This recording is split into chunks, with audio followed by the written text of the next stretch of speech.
Morning everybody, Rusty from the Rusty Razor. Got another shave of the day. Today we're going to be using Stirling's Naked and Smooth. Yep, if you like a good Stirling base with no scent, then you can add your own too. This is the stuff. And today we're going to be using Avon's Windjammer. There you go, Windjammer.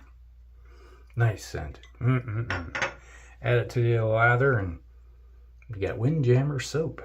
Alright, so then we're going to be using the, what is this, third use? I think, yeah, it's the third use of the Wizamet blades with the Star Razor. Yep, the star of the show. It was my grandfather's razor. Get to use it. Yep, continuing the tradition of shaving. Yep, man. So I remember my grandfather using that razor over 50 years ago. Yeah, so here we go. Nice little lather. Paint the face. Smells like Windjammer soap. Aftershave. Got this from my grandmother way back in the day. Yeah, if you're new to the channel, there's an affiliate link down below to the razor company. So if you need anything from the razor company, click on the link and get what you need. So there you go. All right. Yeah, I was gonna say that the my grandmother was a Avon salesperson. That was one thing I used to get all the time, was especially when after I started shaving, she would get you a box or two of different aftershaves. She knew I really liked the Avon Wild Country. That was my grandfather's favorite aftershave. So after he passed away, it's like I basically collected up all of his containers of Avon that he had. And asters, I could have all this stuff along with his razor.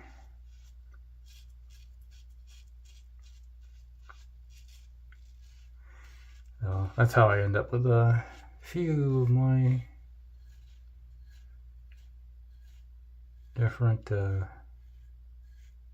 razors. This one here was my grandfather's traveling razor. He stayed with us after, and then he had a heart attack and had to go to the hospital, and he left it behind. And he ended up, after getting out of the hospital, he went straight down to stay with my other uncle, and never collected this back up. So when he passed away, I was like, okay, I'll just keep it. Still got the little travel case it came with and everything, which I turned around as like I would use it to store my boot polish kit, all the brushes and my polish, you know, when I was in the Army.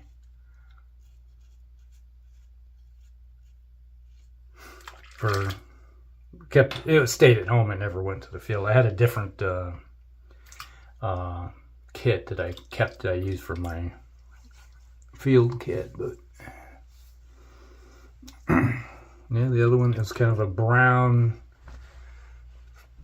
faux leather case that kept everything in. So I just sat at the house, and so I could like get done with my daily activities, bring home, and it's like, oh, this boot needs a little polishing, and put a little polish on it. Buff it up. I remember when I was in boot camp in AIT, I got paid. If people would pay me to polish their boots, because they was like, I can't figure this out, and I could just get a gloss on my boots so it just shine like a glass. And I just couldn't figure out how I did it. It was a little harder to do and spit shine a boot. When I was in basic, because it took a little more effort polishing, but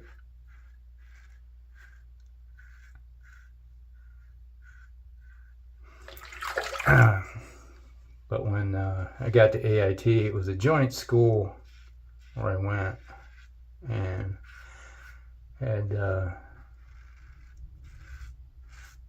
all the branches there, like male and female, and we had a thing we had to go to where we had to put our A's on,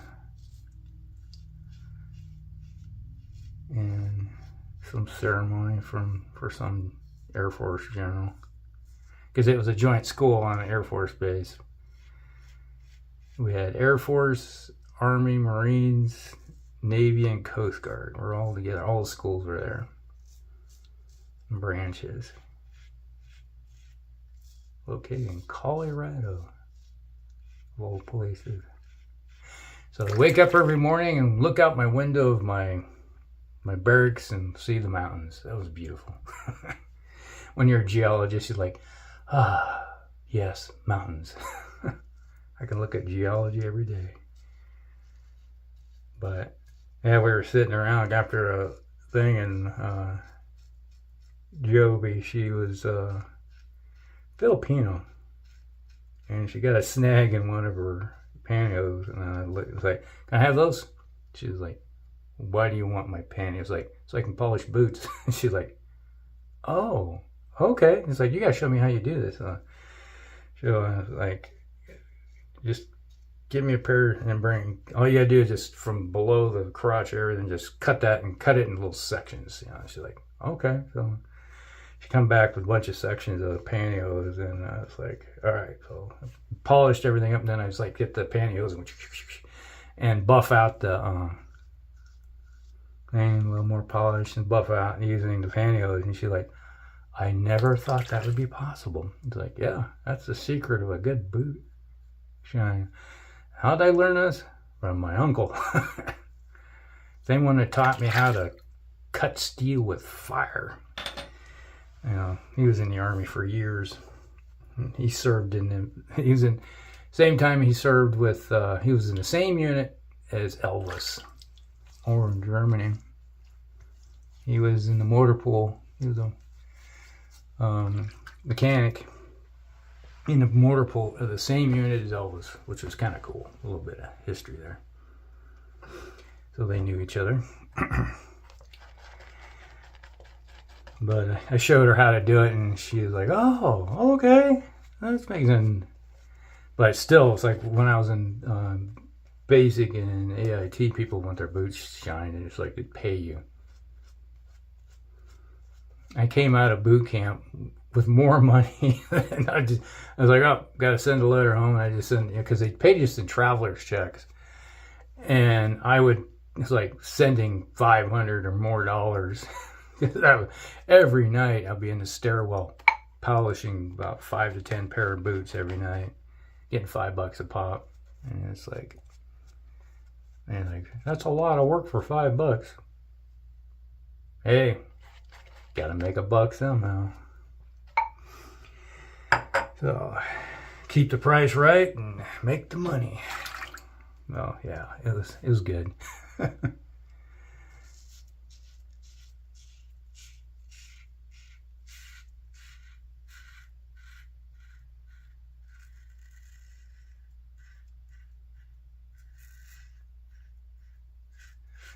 Yeah.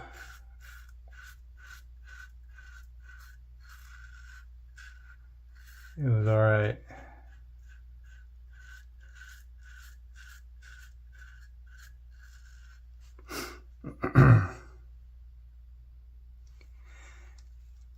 A lot of good memories. It's like, yeah, the military is kind of, is there ever times you're like, God, I hate this. This sucks. Especially when you had to go into the deployment or out in the field or something for long periods of time. You know, you spend 30 days out in the field and without a shower, that kind of sucks. You learn how to do a field bath.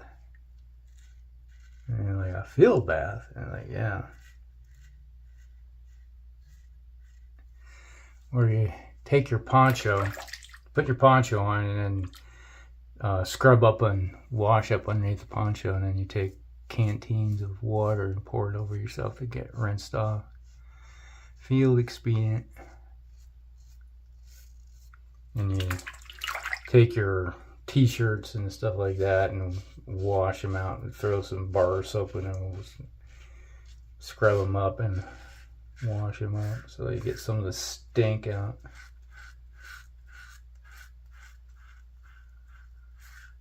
And if you're really lucky, you know, they say, hey, we're going back to out of the front area and go to the rear and get a shower, get the laundry done. Yeah, it was good. Stuff you look forward to.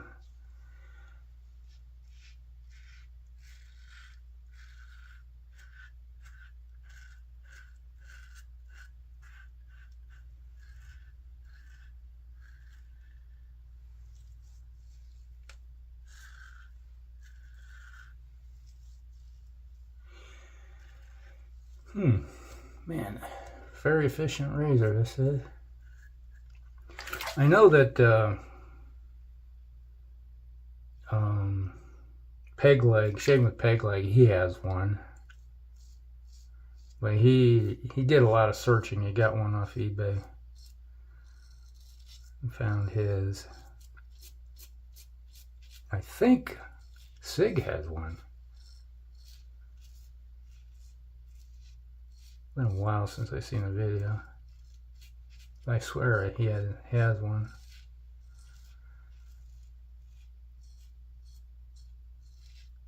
Not the fanciest thing, but it does the job. And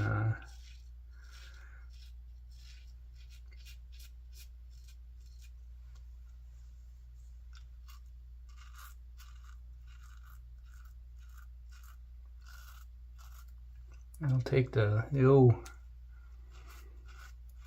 fur right off. One thing you gotta watch it is a little, for me it's a little on the aggressive side. Not bad, that's why I use it, but you gotta be careful with it. It does have some gap exposure.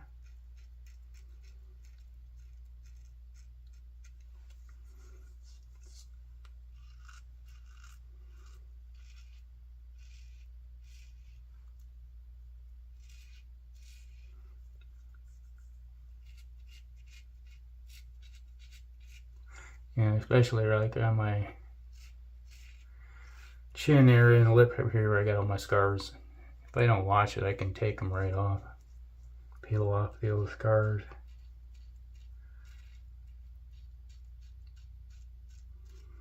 It's like taking off the very tips of stuff, you know. It's like, ouch. It gets all painful. And you can get up under your nose pretty decently too.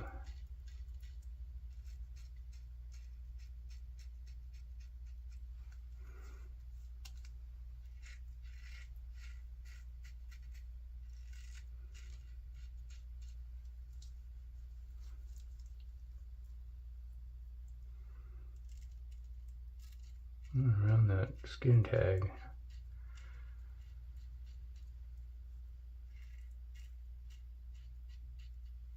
Yeah, it's trying to grab it, which isn't an overly bad thing, but you know, shave the tip right off of it and bleed everywhere. All right.